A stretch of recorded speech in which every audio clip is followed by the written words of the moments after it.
he's concerned about jobs. And I said, okay, who does your husband work for? And she told me that her husband works for a fencing company. And I said, and how do they feel about what's going on? She's like, they can't stand him. They can't stand him. And I said, why is that? And she said, well, because they say that they're doing this, they're laying people off all the time, they're doing all of these other things. I said, those are policies that were put in place that makes it difficult.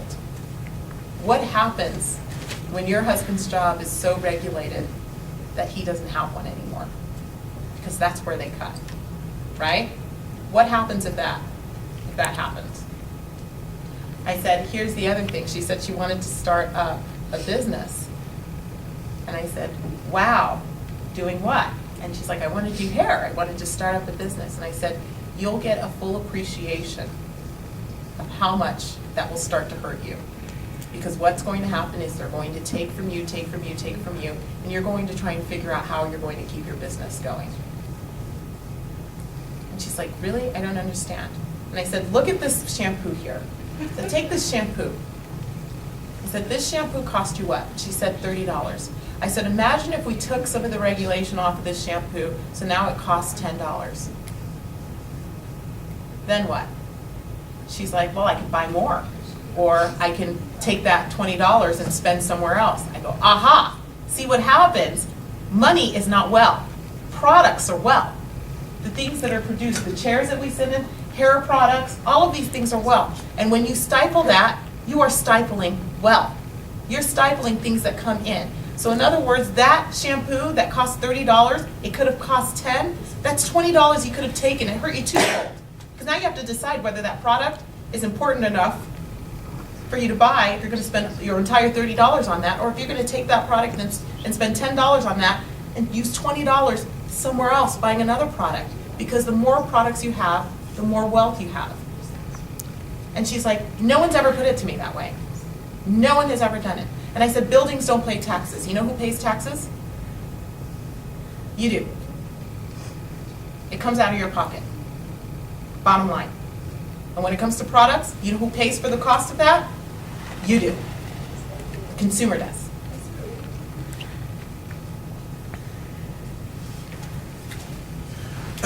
You talk about getting rid of regulation.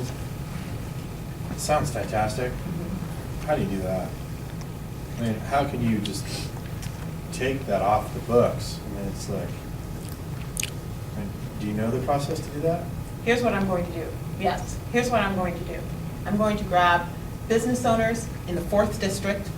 I'm going to grab people like Vivint, Merit Medical, small businesses. We're going to sit down together and talk about and work on a policy.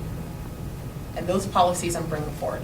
I know that I would truly be representing the businesses in the 4th District in Utah. Take those businesses, take those policies that are hurting their growth, and you write a policy and you take that to Washington. So you don't actually, you just create new policies. You can't Well, it's more erase the old undoing. policies.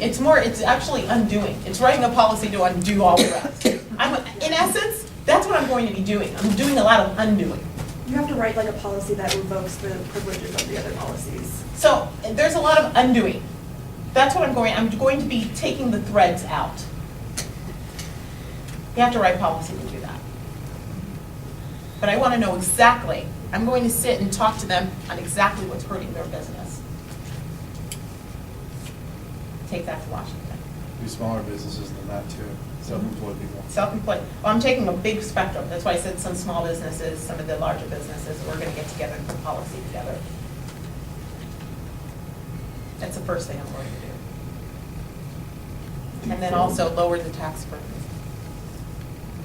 I like that. Yep. Defund, work to defund, EPA work to defund some of these agencies. Department of Education. Obamacare. Yes, I said Obamacare.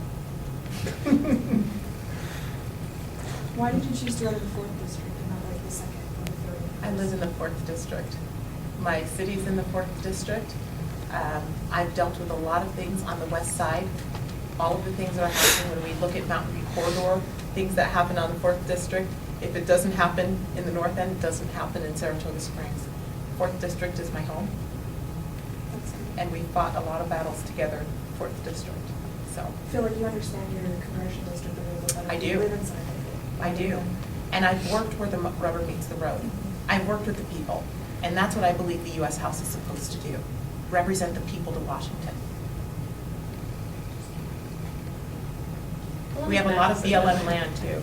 Sorry, 10 years. 61. We have a lot of BLM land too.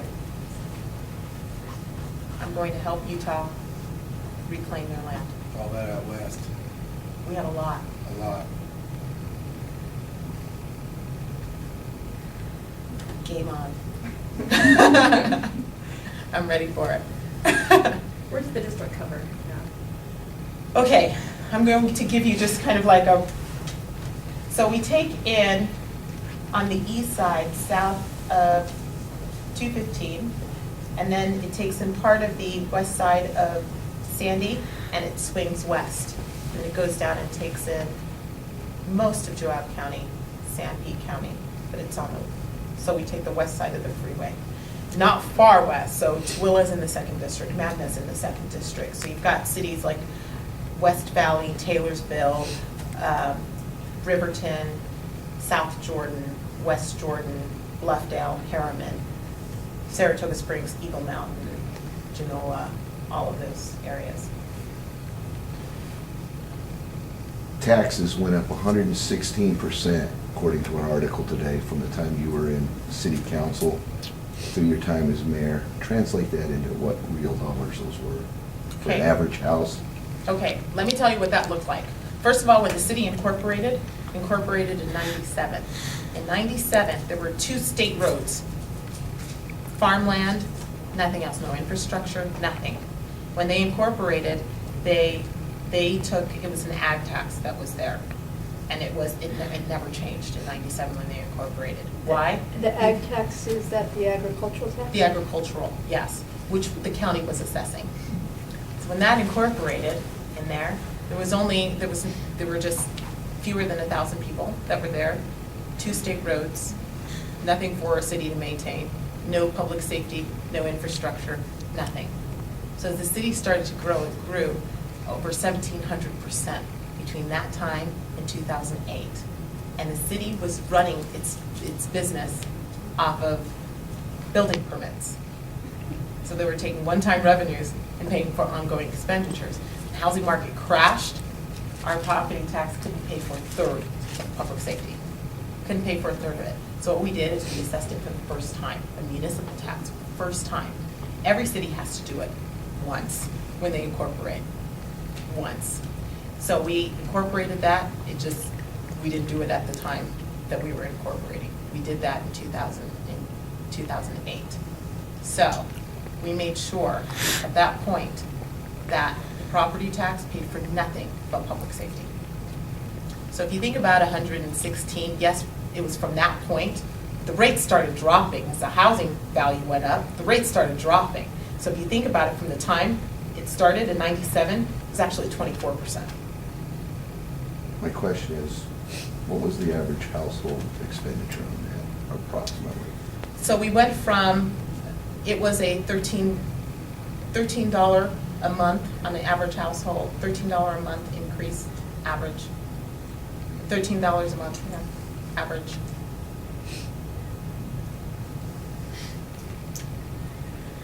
One thing I'd like you to work on is the fees. Everybody talks about taxes. This hit something to me today because in the back of my yard, there's an easement.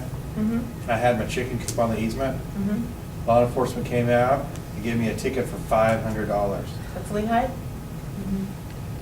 I mean, that's insane. That's why I pay taxes. I mean, I wish that the law enforcement would focus on things that actually matter. Mm-hmm. You know, like drugs and abuse. Mm-hmm. And not Rather than- chicken. Rather than charging me $500 because I have a chicken. Here's my opinion on chickens. I like to eat them. They're great. I don't keep chickens, but if somebody wants to keep chickens on their property, that's perfectly fine. I don't need to know what goes on in somebody else's backyard. It's not my business. I don't care. If it flies over the coop, it's dinner. Well, the chickens is not, chickens is a non-issue. But that's what I'm But saying. the fees, I mean, that's insane. But what you have to do is not the fees. You've got to get them not to enforce chickens. You've got to get them to It's your move the other property. way, to It's your say, property. you know what I mean? You've got to get them to say, you know what, it's my property. We were able to allow chickens on a 1/4 acre lot in Saratoga Springs. I would have liked to have moved it far, you know, just not pay attention to it at all. But we were able to, for the first time this year, last year actually, take it from, you know, a city that did not allow chickens, except for ag, to allow it on a 1/4 acre lot. Now, I got a lot of people that were just like, no, please don't allow chickens because it's going to hurt my health. And, you know, there are people that are, you know, chicken poop. But I'm like sitting there thinking to myself, we have dogs, we have all of these other things, you know? It's your right in your backyard to have chickens. You understand what I'm saying, though? Mhm. I want the law enforcement to focus on things that matter and stop gouging the taxpayer. Okay, so what I'm trying to say is start the story at the beginning. If you remove policy, because they're just enforcers. The only reason why they're enforcing it is because there's a policy on the books that tell them to go and enforce that. What we need to do is make sure that there's policy that deals with public safety. That's it, not deals with chickens in the back. So start the story right at the beginning and say, remove law enforcement from enforcing regulations that they shouldn't have in the first place. See those 6 chairs to the side of you right there? Those are the 6 Bert, individuals. you want me to talk to Bert for you? I'll Those call are the Bert. 6 people you need to know. They're the ones that come up with that crap. They won't do it. So, you know, it's a difficult thing, but you have to stand. You have to stand on your, you know, you've got to elect people that are going to move even your local government as much as possible more towards, you know, the decision-making being with the people. If I can accomplish one thing in Washington, that would be to restore the decision-making back to the people. So I'm saying, instead of worrying about the fees, let's start at the beginning of the story. Let's make sure that there's nothing on the books for them to regulate whether your chicken is on the easement or not. It's interesting. I can imagine having time to go around looking for whose chicken is on the line and Find a whose loose chicken chicken. isn't. Loose chicken, I'm looking for loose chickens. And it was $500. I mean, they said that the cost for them to come out and look at the chicken coop was $500. So I'm reimbursing for their cost. It's insane. Do you have like some crazy neighbor who called on you because they don't like your chickens? I have my suspicions. Yeah, that's what happens. Usually a neighbor will call and say his chickens are fucking weird. The whole city can't watch one city all at once. If there's a pothole on the But back road. again, it's the policy, right? Yeah. Then you don't have to worry about the neighbor getting into your business. Work on it from the beginning of the story. A lot of the problems that we have today is government involvement. Yeah. A lot of people talk about, this is how we're going to fix immigration. We're going to fix immigration right here. We're going to use E-Verify, we're going to do all of these things, we're going to do workers, you know, programs, and all of these other things. Really, if we were to take federal government and let them do what they're supposed to do and take them out of everything else, like education, healthcare, all of these other things, we fix the problem. If we started at the beginning, we fix the problem. Right now, our state is trying to bail out the water in the sinking boat, and we've got to plug the hole in the boat.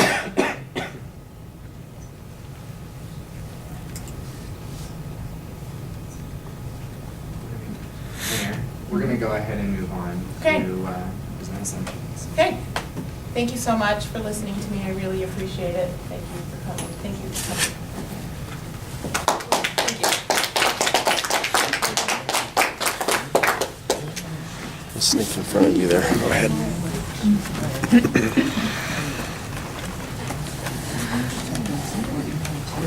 Hi, I'm Representative Hanson. I've met you. Matt, so, but I met you along with some other people. That's what state delegates? And you are.